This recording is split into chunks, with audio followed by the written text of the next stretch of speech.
Rasul Wasallam Assallallahu Wasallam wa Rasul Ajmain. Pertama, marilah kita panjatkan puji syukur agar Allah Subhanahu wa Ta'ala yang telah memberikan kita kenikmatan yang luar biasa, tentang kesehatan, sehingga kita bisa berjumpa lagi pada yang bahagia ini. Tidak lupa salam dan sholawat kita berikan kepada junjungan kita Muhammad SAW yang akan memberikan sahabatnya di yaumil kiamat nanti. Pada kesempatan ini, baiklah kita bersama-sama bersyukur atas nikmat Allah, atas datangnya bulan Ramadan yang sebentar lagi kita tunggu. Ramadan adalah bulan yang penuh berkah, penuh ampunan, maghfirah, yang selain kita sebut dengan rasa sukacita. Kita isi pada malam Ramadan dengan ibadah yang mungkin pada hari biasa tidak pernah kita lakukan. Bisa dengan sholat tarawih atau dengan membaca Al-Quran yang pada hari biasa itu nilainya tidak sebanyak ketika kita mengamalkannya pada bulan Ramadan. Semua itu ada tujuannya. Sebagaimana disebutkan dalam surat Al-Baqarah ayat 123 yang berbunyi, A'udzubillahi minasyaitonir rajim. Bismillahirrahmanirrahim. Ya ayyuhalladzina amanu kutiba alaikumus syiyamu kama kutiba alal ladzina min qablikum la'allakum tattaqun. Puasa itu diwajibkan atas orang-orang yang beriman, orang-orang yang telah bisa menjalankan perintah Allah dengan baik, tetapi tidak untuk kita juga bagi orang yang mulai belajar menjalani agama Islam, atau mulai dari kemarin itu dia tidak pernah berpuasa, bahkan suatu tidak pernah, mungkin karena datang Ramadan hatinya tergerak sehingga ingin mengamalkan aturan Islam. Itu semua karena hidayah dari bulan Ramadan. Sama itu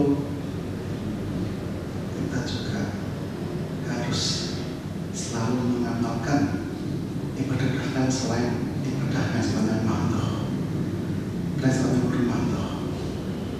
Kita sholat itu biasa, tapi yang berumah itu tujuan kita tingkatkan karena berkaitan dengan Allah Subhanahu wa Ta'ala yang harus kita lakukan melalui kegiatan-kegiatan sosial yang berhubungan dengan sesama manusia. Jadi ibadah itu tidak terbatas pada ibadah sholat saja, tetap juga ibadah yang lain, ibadah yang sifatnya amalah. Kita melakukan transaksi jual beli, tindakan ibadah, lakukan dengan jujur, tidak curang, tidak mengurangi timbangan. Itu juga masuk satu bentuk ibadah yang ini juga tinggi di depan Allah. Juga jangan lupa dengan tubuh kita.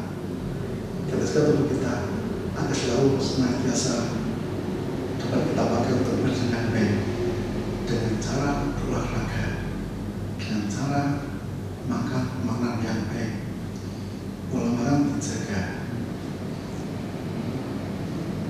Kalau kita sehat, berada di tengah, dan bisa meningkat.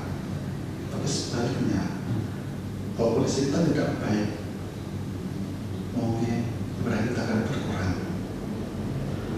Kalau kita sehat, kita bisa sholat namun sampai sekian rakaat.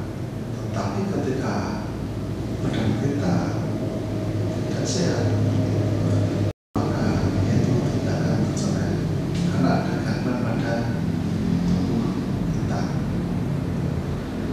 Semua kita lakukan dengan tujuan agar kita dapat mencapai tingkatan takwa, menjadi orang yang selalu berhati-hati dalam berperilaku dalam sehari-hari. Semua kita lakukan, kita ulangi dulu. Tidak bisa kita makan tanpa kita pikir, karena akibatnya akan berdampak serius yang tidak menggelap dulu. Kita pun menolong orang, kecuali dalam hal yang baik. Kita menolong orang yang membutuhkan bantuan, itu tidak boleh kita pikir. Tetapi perbuatan yang bisa menimbulkan hal yang tidak baik, ketika misalkan kita berbuat sesuatu yang salah satunya dalam Allah, misalkan berbuat ghibah, misalkan bukan orang lain, kita harus berpikir panjang, karena akibatnya akan berdampak kepada kita, pada orang lain. Kalau orang yang kita bicarakan bukannya itu tahu, pasti dia akan marah.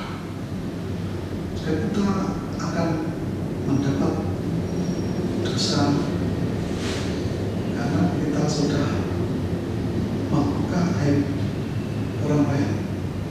Padahal Allah sendiri sudah menyatakan bahwa kalau kita menutup aib orang lain, maka Allah akan menutup aib kita juga.